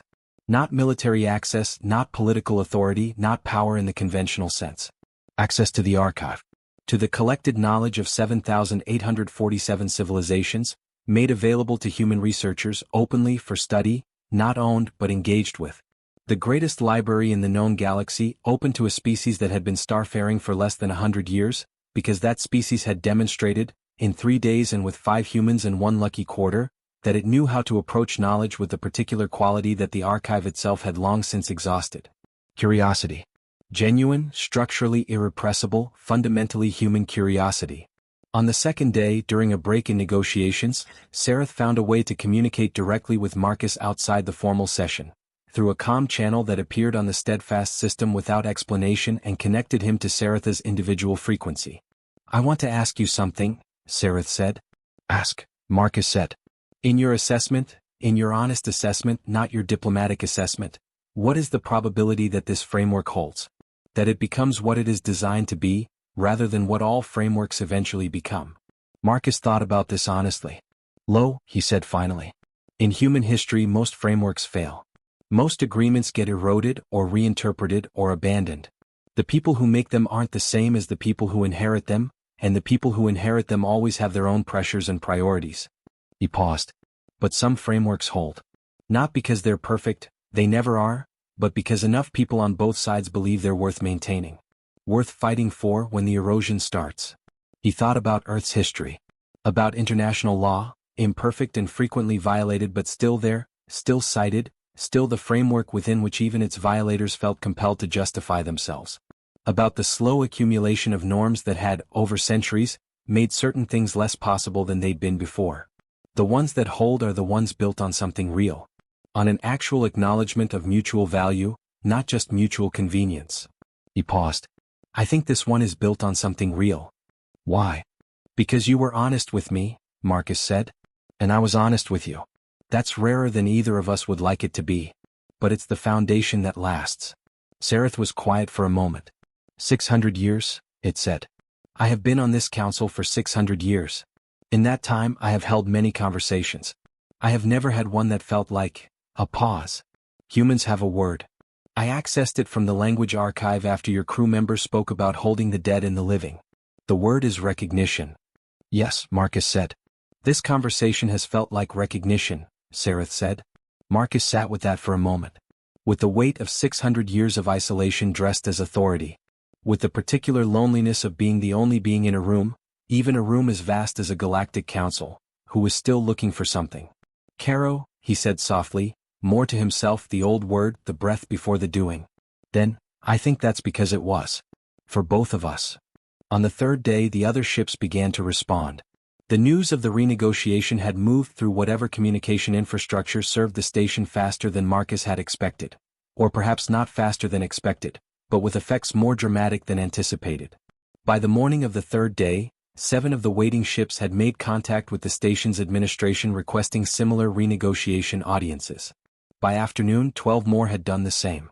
The Council's administrative apparatus, which was vast and impersonal and had been processing tribute demands for 4,000 years with machine-like consistency, visibly struggled. Not with the request themselves but with the category of request. The framework Marcus and Sareth had been building was still being finalized. These other species were requesting something that didn't yet officially exist. But the Council, or rather the 5 counselors who had moved from opposition toward something more like cautious openness, with one still resistant, decided to hold the other audiences. Not with the new framework yet, it wasn't ready, but with the explicit acknowledgement that the previous framework was under review. Marcus heard about this through Sareth. "They are asking about you," Sareth said. "The other species. They are asking what humanity did. How humanity changed the terms." "What are you telling them?" "The truth," Sareth said. "That your designated speaker refused the tribute demand and offered something we had no category for." "And what are they saying to that?" "Several of them are." A pause. "There is no precise translation. The approximate meaning is incredulous." They cannot comprehend that refusal produced a result other than the expected consequences. What are the expected consequences? Loss. Collective punishment. Reduction of the refusing species to a status that discourages future refusal by others. Marcus was quiet for a moment. How many species have refused before? He said carefully. A silence. 3, Sareth said. In 4,000 years. All 3 were, the word choice was very deliberate. Significantly reduced. Significantly reduced, Marcus said. Yes. And the reason, Marcus said slowly, that we weren't. Because, Sareth said, you did not simply refuse. You replaced the demand with something else. You gave us something to think about instead of a gap to fill. The 3 who refused before, they refused and offered nothing. The silence after refusal is what gets filled, Marcus. If you refuse and stay silent, we fill it with enforcement. If you refuse and speak, if you refuse and sit on the floor and talk about coins and grandmothers and fabric, a pause. The silence gets filled with something else. Marcus sat with this for a long time. You could have enforced anyway, he said. Yes, Sareth said simply. We chose not to. Why? Because, Sareth said, I convinced them that what you offered was worth more than the precedent of non-enforcement.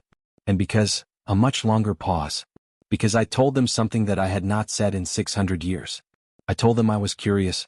I told them that for the first time in 112 years, I did not know what would happen next. And I told them that this was not a problem to be solved. It was a gift to be received. Marcus Webb came home to Earth on a Tuesday morning, Pacific time, which meant the press was waiting on the tarmac in full force when the diplomatic transport landed at Denver International, and the question they asked first, the one shouted over all the others by a young journalist from the Global Broadcasting Network who had clearly been awake for 30 hours, was, Commander Webb, did you win? Marcus stood in the thin Colorado morning air, squinting slightly into a pale spring sun, with 3 days of stubble on his jaw and a paper-thin lucky quarter in his jacket pocket that Tommy Dorsey had pressed into his hand before they parted ways at the Steadfast with instructions to, take good care of it, sir. My dad trusted it to me and now I'm trusting it to you. He thought about how to answer the question. Did you win? He thought about Sareth's 600 years. About the corridor of carvings, 7,847 species all departing smaller. About the 3 species who had refused and been significantly reduced. About the 19 other species currently in renegotiation proceedings at the station, using a framework that didn't exist 4 days ago, guided by counselors who were still finding their way to a new mode of operating. About the archive. The greatest library in the known galaxy, with access now formally extended to human researchers. The first external access it had ever permitted. Centuries of cataloged knowledge waiting for human minds to come at it with the particular quality that human minds brought to everything. The refusal to be satisfied. The need to know more. The insistence that understanding is not a destination but a direction. About Tommy Dorsey, who was, at this exact moment, probably in the mess hall of the Steadfast making something for dinner because that was what Tommy did. About Priya, who had already sent 3 papers worth of preliminary analysis to the University of New Chicago from the transit and was planning a full academic conference on the xenolinguistic implications of the Council's communication architecture. About Sarah Chin, who had drafted a framework proposal for the DoD's new Division of Interstellar Engagement on the way home, 40 pages, detailed and practical and already accounting for 17 ways the plan might fail and what to do about them. About Ling Faber, who had written a short note to her sister in Beijing that said simply, still alive. Interesting trip. See you Sunday for dinner. Did you win? No, Marcus said into the microphone with 30 cameras watching. Nobody won. That was the whole point. He paused. We had a conversation. A hard one with a lot of old weight on both sides. And at the end of it we found something to build on. He looked into the nearest camera, not performing, just being direct. That's not winning. But it's better than winning. Because winning ends. What we built today doesn't have to. The journalist had follow-up questions. Dozens of them. He answered the first 3 and then gestured to Director Sato, who was better at press than he was, and stepped back from the microphone and stood there in the thin sun, holding a quarter in his pocket and feeling, not triumphant, grateful. For 8 billion people who didn't know what had almost happened to them. For a council that had, finally, been surprised. For Sareth, who had been waiting 600 years for a conversation and had gotten one. For Tommy Dorsey, who had fed a stranger. For the word no, simple and clean and necessary. For what came after it. The months that followed were not simple. Nothing involving 2,000 years of interstellar politics and 8 billion humans was ever going to be simple, and Marcus had known that from the beginning. Ratification of the framework took 7 months of Earth's most contentious legislative debate since the Global Compact of 2031. There were governments that wanted to reject it, afraid of what closer contact with the Council meant, afraid of what access to 8,000 civilizations worth of knowledge would do to human cultural identity, afraid of the observers the Council would send to human space, afraid of the simple, large, old human fear of the unknown that lives in every species that has ever survived long enough to develop language. There were protests. Some demanding greater concessions from the Council, some demanding no engagement at all, some coherent and some very much not. There were experts who said Marcus had given away too much. Experts who said he hadn't gotten enough. Experts who said the framework was legally unenforceable, culturally inappropriate, diplomatically naive, or economically unsound. Marcus read all of it. He answered what he could. He testified before 4 legislative bodies. He gave 117 interviews. He wrote a 60-page document for the DoD titled, What the Council Is and What It Isn't, that became required reading in the new Interstellar Engagement Division. He also, on a quiet Thursday in September, took a trip to Baton Rouge, Louisiana. Tommy Dorsey's grandmother was 68 years old, broad-shouldered, with gray streaks in her black hair and a kitchen that smelled like something Marcus's body recognized as home even though he'd never been there before. She fed him jambalaya and made him eat 2 bowls before she would listen to anything he said, and when he finally got to the part about Tommy sitting on the floor of the Alien Council chamber talking about the coin, she was quiet for a while. Then she said, "That boy always talked too much to strangers." "It saved us," Marcus said simply. She looked at him with the particular expression of mothers who have watched their children do something impossible and are simultaneously proud and terrified. Did he know that? "I think he knew the coin conversation went well," Marcus said. "I don't think he has any idea what it actually did." She was quiet for another moment. "Good," she said finally. "That's good. The second they start knowing they're doing something important, they start trying to do it instead of just doing it. And that's when it stops working." She pushed the bowl toward him. "Have another bowl." Marcus had another bowl. The first Council observer arrived in Earth orbit in November. It was a Vale, a Herald Warden, though not the same one who had guided them to the station. This one was younger, if younger was a meaningful concept for the Vale, and it communicated with Earth's liaison team with a precision and formality that suggested deep training and some underlying uncertainty that the training had not quite covered. Priya was part of the liaison team. She told Marcus afterward that the Vale had arrived with a data package, a gift technically as part of the new exchange protocol. The package contained what the Council's archive described as entry-level cross-civilizational data, the equivalent of an introductory survey of 8,000 civilizations, the kind of thing a well-prepared graduate student might read before diving into the full archive. Broad strokes. Major themes. "It's still more than we could read in a generation," Priya said. "Just the index is 11,000 pages." She looked at Marcus with an expression he recognized, the particular joy of a scholar who has just been handed an impossible amount of interesting work. "We're going to need more researchers. We're going to need more universities," Marcus said. "Those too," she agreed. "Also the Vale Observer," she hesitated. "What about them?" They asked, very formally and through 3 layers of protocol, if they might be introduced to Ensign Dorsey. She paused. Apparently, word of the jambalaya made it into the initial Council report on the contact session. As a notable behavioral exhibit. Marcus stared at her. "They want to meet the kid who sent them food," he said. "They want to meet the human who demonstrated unsolicited resource provision as a form of social bonding in the absence of established relationship," Priya said, with the slight smile of a linguist quoting something wonderful. "Yes. Tommy's going to be insufferable about this," Marcus said. "He's going to be delightful about this," Priya corrected. "And probably make them jambalaya." "Yeah," Marcus said, feeling the smile come. "Probably." A year and 2 months after the Steadfast docked at the Council station, a delegation of 7 species, 4 of whom had been waiting at the station when humanity arrived and 3 of whom had been called afterward, formally notified the Council that they were requesting renegotiation of their tribute terms under the framework established by the Human Engagement Accord. The Council's administrative systems had been in the process of quietly revising their approach for months before this, guided by Sareth and by the 2 other counselors who had moved fully into the new position, with 3 more in various states of transition and 1 still resistant. The formal requests from the 7 species were, therefore, processed not as defiance but as anticipated applications of new protocol. 7 species.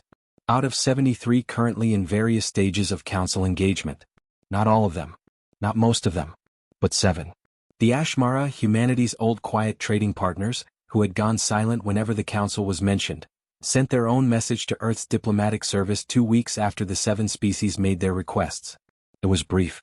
It said in the Ashmara's precise and careful English, "We have watched what humanity did. We did not know it was possible. We have requested an audience to discuss our own outstanding tribute obligations. We wanted you to know. We thought you would be glad." Marcus read the message sitting at his desk at DoD headquarters, in the new office he'd been given as head of the freshly established Bureau of Council Relations, which had a view of the mountains and a terrible coffee machine and more work in its inbox than any 10 people could manage. He was glad. He was very glad. He thought about the corridor of carvings. 7,847 species, all depicted departing smaller than they'd arrived. The relief panels running the full length of a 1.2-kilometer corridor, each one recording a transaction. The demand, the compliance, the bowed departure. In the framework negotiations, one of the things Marcus had asked for, quietly, almost as an aside, with the care of someone not wanting to emphasize something too much, was a small amendment to the station's records. Not a rewriting. Not a deletion. Just an addition. Panel 7,848. To be carved at the entrance of the corridor, before all the others, where every new species arriving for their audience would see it first. The carving showed no tribute exchange. No departure scene. It showed 2 figures in a circle, one small, one vast, and between them, in a space that had been left deliberately open on either side, a symbol that Sareth had contributed. Not a symbol from any of the 7,847 archived civilizations. A new one. Made for this specific purpose. Priya had studied it for a long time before deciding that the closest human equivalent was this. An open hand. Not reaching. Not offering anything specific. Not demanding. Just open. The Council's archive grew slowly with something it had not contained before. Not facts from human civilization, though those came too steadily in the cultural exchange's data flow. What grew was something more like a conversation. Questions exchanged with answers that led to more questions. Researchers from Earth's universities arriving at the station's newly established reading rooms with coffee in hand. Actual coffee, which became almost immediately one of the most discussed items in the exchange's early cultural reports, because the Council's archive contained no record of a beverage developed for its emotional rather than nutritional properties, and the implications of that took Priya's colleagues 3 separate conferences to begin addressing, and sitting with the archives. Material and reading it with the insatiable, restless, specifically human quality of minds that treat every answer as the beginning of a new question. Sareth established a direct communication channel with Marcus that was technically outside protocol but that neither of them acknowledged was outside protocol, because the protocol had been written by humans and Sareth found the protocol charming but slightly exhausting. They talked, irregularly, about things that mattered. About what the archive contained and what it missed. About the species that were, one by one, finding their way to the renegotiation framework. About the one resistant counselor who was, slowly, across months, moving towards something that wasn't acceptance but was at least curiosity. About what it meant to be old in the way the council was old, to have outlasted everything you started with, to have to decide whether your longevity was wisdom or calcification. The archive grows, Sareth said once in one of their irregular exchanges. Not quickly. But it grows in a direction it has not grown before. What direction? Marcus asked. Inward, Sareth said. The archive has always grown outward. More species, more civilizations, more data.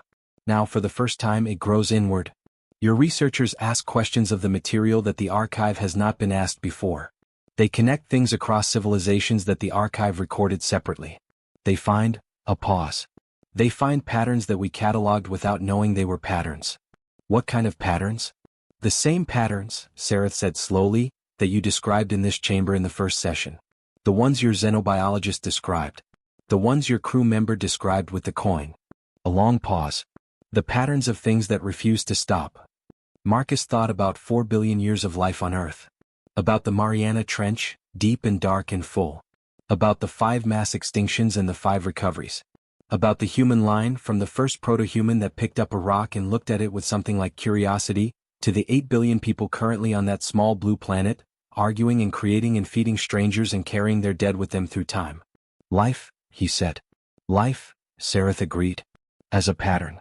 As a principle.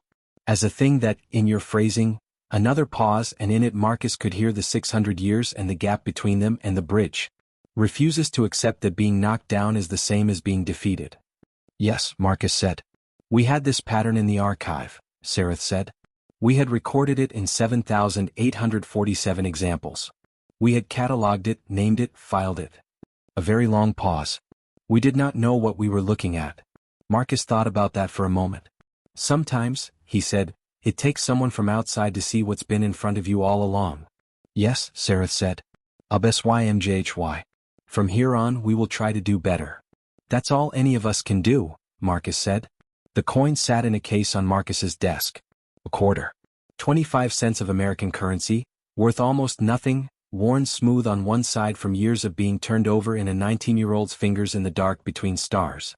On the worn side, barely legible but there, an eagle with wings spread, and the words "I in God we trust." Marcus had thought about returning it to Tommy many times. Tommy had said to take care of it, but he'd meant temporarily, surely, he'd meant for the duration of the mission. The mission was long over. Tommy was back at school now, finishing a culinary degree he'd deferred, and on weekends he cooked for the new diplomatic corps training programs, and he'd been asked 3 times to speak at universities about first contact and had said yes twice and no once because the third one conflicted with his mother's birthday. He kept the coin. Not forever, he told himself. Just until the right moment to give it back. In the meantime, it sat on his desk, and occasionally, when a new report came in from the station or when the council liaison called with something difficult or when the work was hard in the specific way that important work always is, complicated and slow and full of human failure alongside human possibility, Marcus would pick it up and turn it over in his fingers. It wasn't lucky. But it felt in his hand like something true. 6 months after the Ashmara message, Marcus was called to testify before the Global Senate Committee on Interstellar Affairs. He had testified before them twice before. This time was different. This time, the committee had before it a proposal to expand the Bureau of Council Relations into a full cabinet-level ministry, the Department of Interstellar Engagement, with a significantly expanded mandate, budget, and staff. The proposal had support. It also had opposition from the usual coalition of the afraid and the cautious, and the afraid and the cautious had legitimate points, which Marcus had always believed was the important thing about them. They weren't wrong to be afraid, just perhaps wrong about what to do about the fear. Senator Yuki Tanaka of the Pacific States, who led the opposition bloc, asked him directly, "Commander Webb, what assurance can you give this body that what you've built with the council is durable? That it doesn't unravel the moment you step away from it, or the moment the council decides for whatever reason, that the old approach serves them better?" Marcus thought about the question. He gave it the full weight it deserved. "None," he said. The committee room was very quiet. "I can't guarantee it's durable," he said. "Nothing is guaranteed. Treaties fail. Frameworks erode. The people who make agreements aren't the people who inherit them, and people who inherit things don't always value what the makers valued." He paused. "What I can tell you is this. For the first time in 4,000 years, the council is in a conversation instead of a transaction. And conversations, real conversations where both sides are actually listening, those change people. They change institutions. Not always. Not quickly. But they do." He paused again.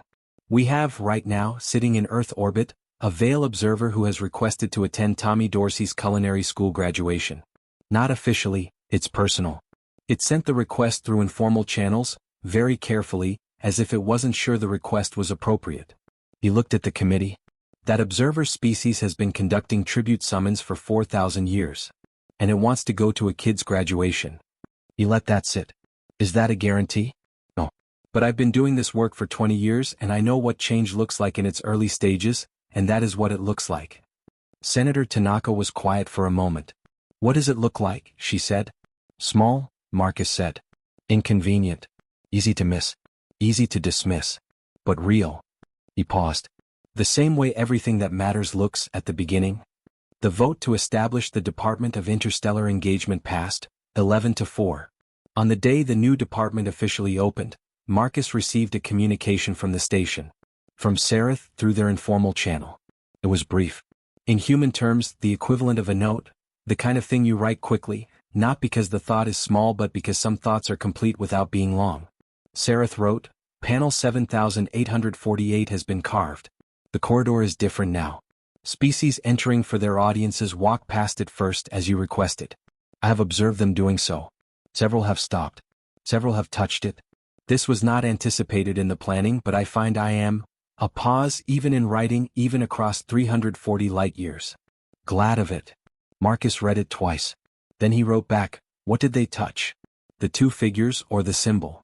Saratha's reply, after the delay of 340 light years, was, the open hand. Marcus sat with this for a long moment. Then he reached into his desk and took out the coin and held it in his palm, worn smooth, worth almost nothing, carrying 20 years of a dead man's love and 19 months of space and the specific gravity of the moment when a kid from Louisiana sat on the floor of a galactic council chamber and talked about fabric. He closed his hand around it. Caro, he thought. Here we are. HFY, from here on. The universe, it turned out, was very large and very old, and full of things that had never heard the word no said with warmth and held open and offered without condition. It was full of species that had been told, by power and time and the weight of accumulated authority, that some things were simply how things were. That the demand was the law. That compliance was survival. That the appropriate response to something vast and ancient and certain of itself was to bow, or be broken. It was full of beings who had been waiting, for longer than some civilizations had existed, for something they couldn't quite name, something in the space between the transaction and the tribute, something that the archive had recorded 8,000 times without knowing what it was looking at. One word from humanity had been enough. Not the word no, though that was where it started. The word that had been enough was the one that came after. The one that filled the silence that refusal made.